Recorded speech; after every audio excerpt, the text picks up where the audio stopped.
morning and welcome to After GMS. It is 7:45 on Wednesday, November 24th. Can you hear the excitement in my voice? It's like a Friday on a Wednesday because it's a long holiday weekend for most people. Yeah, the excitement is here. I'm Tracy McCain here with Megan Maleris and our Ed Matthews. Thanksgiving Eve always brings just this feeling of gratitude. Yeah. We're so grateful for the warm up, Ed, in our forecast. It's going to finally get into the 50s tomorrow.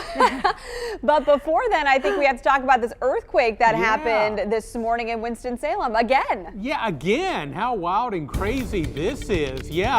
It occurred about 5 minutes after 4, and it was roughly in the same spot, just about the same spot as where the one happened on Sunday in the Ardmore section of Winston-Salem. That's roughly about 3 to 4 miles to the south-southwest of the downtown area of Winston-Salem. Now, the one on Sunday, the magnitude was a 2.4. This one is a 2.3. So in many respects, they were very much the same. And this was really just an aftershock. I had a couple of people to weigh in on my Facebook page and say that they felt a little rumble this morning, but so far no reports of any damage or anything like that. So again, this just an aftershock of the one that we had on Sunday. Boy, the other big weather story is how cold it was this morning. Some of our northern areas dipping down into the teens. The low this morning, 18 in Martinsville, 19, even in Burlington getting down to 19, Reedsville at 19, 19 the low in Danville, 24 in Winston-Salem and in Greensboro, down to 22 at Lexington. Wilkesboro down to 21, 24 degrees the low in Mount Airy. High pressure's right over us, so we had the near calm winds this morning in the clear sky. So it was a colder morning this morning than it was yesterday morning when we had a little bit of a breeze, but no worries about a wind chill for today. We'll see plenty of sunshine. We should make it up into the lower 50s, but that area of high pressure will slip to our south and we'll get more of a definitive southwesterly surface wind, and that's going to help to bring in some milder air just in time for Thanksgiving Day. Believe it or not, temperatures are going to approach 60, but soak that up. It's only going to be one day. Here comes another cold front that will bring a few early morning showers on Friday, and behind that, another big batch of chilly air for later Friday and the weekend. So we'll be up to about 52 today with plenty of sunshine, upper 20s to near 30 tonight. And then tomorrow, warming up near 60 with a mix of sun and clouds. A few showers early on Friday morning and then mostly sunny Friday afternoon. Highs only up around 50 as that next batch of chilly air moves in. That'll set the stage for a dry and chilly weekend in the Piedmont. Saturday and Sunday, highs will be in the low 50s, and at night, we're going to drop into the upper 20s and lower 30s. All right, you mentioned those chilly temperatures. It certainly feels cold out there this morning, but there's no sign of winter weather in our 7-day forecast.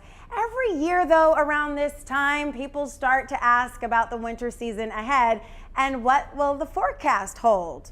Our meteorologists have their predictions. We'll get to those in just a moment, but first we want to know, what kind of winter do you hope we have this year? All right, the WFMI News 2 weather team put together this year's winter outlook. They say expect a drier winter with temperatures at or above average. Fewer snow and ice events are expected, but a big snowstorm could happen in any type of year. Most of this season's signals point to fewer opportunities for snow, but usually we get at least some on record each winter. So don't rule it out. It really, all it takes is one big snow to make an impact, as we know. Yeah, and I'm usually okay with one big snow. It's the winters where we have maybe 3 or 4 big snows. I feel like we never dig out of snow until, March or sometimes April, because it can snow in March, as we've learned the hard way, Ed Matthews. So your official predictions are, well, I'll let you answer instead of me filling in the blank. Well, I think overall, and then we're looking at the entire winter here, precipitation is going to be a little bit below normal. And temperatures, for the most part, are going to be at or a little bit above normal. Now, before you start crying, you people who love the snow, that doesn't mean that we're not going to get snow. We could still just as easily have one big snow or a couple of little snows, and it certainly doesn't mean that we're not going to have big, cold Arctic air outbreaks. I just don't think we're going to have many of those this winter season. Good. I'm happy. Me too. Yeah, thank you. I mean, you were already my best friend, but now there is extra incentive for us to remain tight. There you go. Yeah, I am totally good with the milder winter. You know, having grown up in the Midwest, I've had my fair share of snow, obviously covered, like you, many snowstorms here in the Triad over the last several years. And so, especially with a new baby coming this winter, really am hoping that it does not snow or ice. I mean, those daily walks, especially in those newborn days for me, are like sanity savers. And so I remember that from my son, born 2 years ago, also in the wintertime, just being able to get out and do something when the weather's not terrible is so crucial. So hoping for a repeat of that. Yeah, between the two of us, we have 5 winter babies. We do. So I think Stacy was the only one who had a summer baby, and now she's on the 4 to 5. So that's what happens when you have a baby not in the winter. They're like, nope, you can't do GMS anymore. But seriously, a lot of people do want snow for whatever reason. So let's take a look at some of those responses. Carol Harris, oh yes. Carol Harris says, snow, snow. Carol, type in the comments why you love snow so much. I'm just curious, were you from here? Were you from somewhere where it snowed a lot? What is it about snow that makes you want it so bad? Frank said snow. Yeah, because Carol said, as we all know, I would love to see snow. Blanca Cobb McCullough said, I'm okay with a mild winter. I personally think we deserve it. One snowfall is tolerable, but nothing of consequence. I am not a fan of the cold. Paula and I are from the same family. Let's see. Sean said, I don't like winter, thankfully. We don't get snow, but it gets cold and sometimes we get ice. And Megan, you made a good point earlier about ice versus snow. I feel like ice is much worse. Yeah, agreed. But snow is not fun either. No, ice is just harder to get rid of. Like it's harder to plow. It's easier to get into a wreck on the road or worse. So Ed, in your weather forecast, I think you guys anticipated not only fewer snow events, but also fewer ice events, right? That's right. With the thinking that overall we're going to see temperatures at or a little bit above normal. Now there could still be some icy mornings in the Piedmont, and there could still be a few snowy mornings. I want to emphasize that. Some people hear, you know, below normal precip and above normal temperature, and it's like, okay, I give up, no snow. That's not the case. We're looking at the average for the entire winter. So I'll remind you of this when we have our first cold Arctic outbreak. We just don't expect a lot of those, very many of those at all.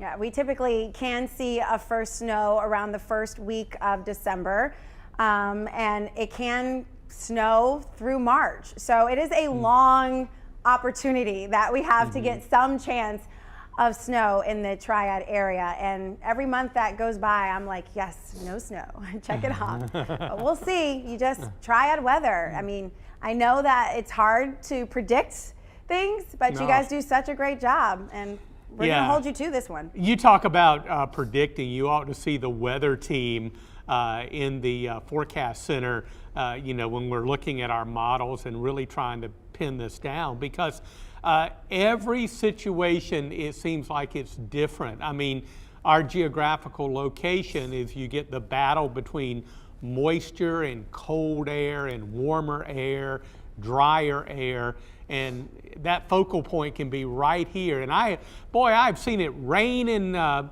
Greensboro, do nothing in High Point, and snowing at the same time in Winston-Salem. How do you make a forecast for the Triad when you got a little bit of everything? But it's a challenge and we like it. It's so funny. We I don't know like how it. you do it. You know, we like the challenge. Well, especially when Mother Nature, as we know, has a mind of her own. I mean, she does whatever she wants. Yeah. I'm almost hesitant saying all of this because she could laugh at us and bring us like a big 12-incher again, like we had a few years ago, and say, see, you know, you never know. Yeah. I showed you. Who's in charge here? All right, thanks so much for joining us for our first conversation. We have another one just ahead. All right, first let's get to some morning headlines. We do have a lot to talk about. It is a hugely busy travel day, and a lot of you are observing gas prices are still very high. A gasoline shortage and higher prices are the reason President Joe Biden is releasing 50 million barrels of America's oil reserves. Wake Forest economics professor Todd McFall says historically, the use of the Strategic Petroleum Reserve has dropped the price of a barrel of oil somewhere between $2 and $10. McFall says it could drop triad prices to about $3.10 or $3.15 per gallon. The White House says you should start to see a difference at the pump by early to mid-December. A reminder to be careful as you hit the roads for this holiday. Your family will be among the 53 million AAA expects to travel for Thanksgiving this year. Don't forget about Click It or Ticket, which is being enforced through November 28th. A warning, if you own an oversized vehicle in Greensboro, the City Council does not want you to park them on city streets. The Greensboro City Council increased fines, a warning for a first violation, and a $75 ticket for the second. If it happens again within that same year, the city will tow your big trucks. This applies to vehicles 30 feet long or longer or that have a trailer. The city is cracking down after getting complaints about transfer trucks parked overnight in neighborhoods. Thanksgiving is tomorrow, a day that should be filled with gratitude, but it's oftentimes consumed with grief because of fires. With families spending more time in the kitchen, the risk of a fire increases. WFMI News 2's ITN's McMiller is sharing some tips on how to make this Thanksgiving a safe one. Well, let's role play and act as if we're in the kitchen cooking a Thanksgiving meal. It's of course okay for you to prep your meal, stir it, and even taste it, but you want to make sure you don't walk away from the stovetop when prepping any meals. If you have to, make sure you're turning this eye off or have an adult come attend to the food, because fire officials say that this is the leading cause for fires in the kitchen. It's unattended cooking, and we want to make sure you have a safe and fun holiday. So here's some tips you want to keep in mind. You want to make sure that you are keeping children away from the stovetop. You also want to make sure that you use the back burners if you can. And in the case of a stovetop fire, keep a flame resistant oven mitt, pot holder, or lid nearby to smother any flames. And make sure smoke alarms are working properly. And outside of the kitchen, most fires during the winter months are caused by space heaters and overloading outlets. So don't use extension cords or surge protectors or circuit interrupter strips. Plug a heater directly into the outlet. Make sure it has tip over protection as well. And the same goes for your holiday decorations. You want to make sure you're not using old or worn cords or decorations, because those are definitely fire hazards. So you want to make sure you're double checking that. And we want to make sure that you all are safe during the winter months and throughout all of the holidays and into the new year. So we'll have more winter fire prevention tips on our website at WFMYnews2.com. All right, those are great tips. So every Thanksgiving, we look forward to a special dish, the ones that you don't get every day except for Thanksgiving. So besides family and friends, there are things that you need to have at the dinner table, meals. So I'm thinking, is it sweet potatoes, mashed potatoes? What is the dish that you absolutely have to have at Thanksgiving? Maybe it's the juicy turkey, although we know not all families do turkey. Some do ham, some do fish, some do pasta. I think that's like an Italian custom sometimes. So we want to know what completes a Thanksgiving meal in your household. Some of you texted in your responses. Jay Bones says banana pudding and peach cobbler. Yum. Laura said tastrophe, which is pinto beans, spinach, and secret spices mixed together. Oh, Marilyn said my mama's seafood gumbo and sweet potato pie. Linda said good old homemade potato salad. Another viewer said my mom's homemade dressing. I learned how to make it, so now I'm the dressing maker. That's cool. And then Leo, it's not about the food. He says, I will be traveling to Roanoke, Virginia to the rescue mission. They are serving meals to the homeless. He'd been doing it for years and says because he's vaccinated and boosted, he's looking forward to it again. Jonathan said, my beautiful wife and our amazing children is what he looks forward to every Thanksgiving. Did I see a comment? Was that from my mom?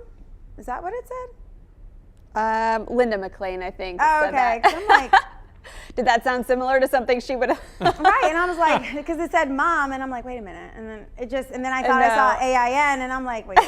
Yeah, I think that was from Linda McLean talking Okay. about the seafood gumbo or something delicious. Okay. All right, so Got it. let us know in the comments here what completes your Thanksgiving meal, or fill in the blank. Thanksgiving isn't complete without blank. Looks like Tracy already said candied yams. Bobby just wrote turkey and mac and cheese. Need them both. Yeah. Can't have one without the other. And then we also heard earlier from, like, at the top of our feed, we heard from a few people who said mac and cheese. Sean said roast chicken and turkey with plum pudding and brandy custard. Oh, you know how to do it. Ooh, brandy custard. Okay. And then Anne said cranberry sauce is a must-have for her Thanksgiving meal. Wow, Carol agreed with Tracy and said candied yams are her favorite. Yeah. They And must it's be a little good. bit different than sweet potatoes. But I don't know the difference. They all taste good. And Matthews, you brought up a point, is it dressing or stuffing? But it really doesn't matter as long as I get It doesn't some. matter as long as it's good. And I think that's what I really like about Thanksgiving. You just normally don't do turkey and dressing other times of the year. Occasionally I might buy a turkey breast or something like that, but even that's very rare. So I like the turkey, and I love Mom's homemade dressing because she just socks that sage to it, and it is so, so good. And after I have a big belly full of that, I gotta have some sweet potato pie. Oh yeah, I'm hungry. So I don't know if you're one of these folks, Ed Matthews, but every time I try to fake it with my stuffing, everybody knows. Like, they're like, is this stovetop or did you make it? I'm like, dang it, it's stovetop. How did you know? Are you able to tell the difference? I would if I put it up against my mom's, because as you know, moms often do, starts from scratch. Amazing. And I mean from scratch. And again, I think the sage is what I like. I'm just a real lover of the seasoning sage. But I could probably pick out stovetop stuffing, again, if it was put up, you know, next to my mom's dressing. And she cuts it in little squares, and there's usually some left over. So yeah, I have turkey and dressing for days and days. I love it. See, I think mashed potatoes are the Thanksgiving staple. I know, obviously, we eat mashed potatoes at all times of year, but they just taste different on Thanksgiving. Better. They taste better, yeah. Especially when you're surrounded by family and loved ones. So my family used to make what was called a mashed potato casserole. Not really a casserole per se, but like a twice-baked Like a mashed bake? potato. Yeah. So, you know, you put all the butter, all the cream cheese, you know, get the potatoes nice and ripe, put it back in the oven, and then top it with another thing of butter and some paprika, and it is amazing. I have a similar recipe using sour cream. Okay. Yeah, but what you just said sounds really delicious, so I may have to switch it up this year.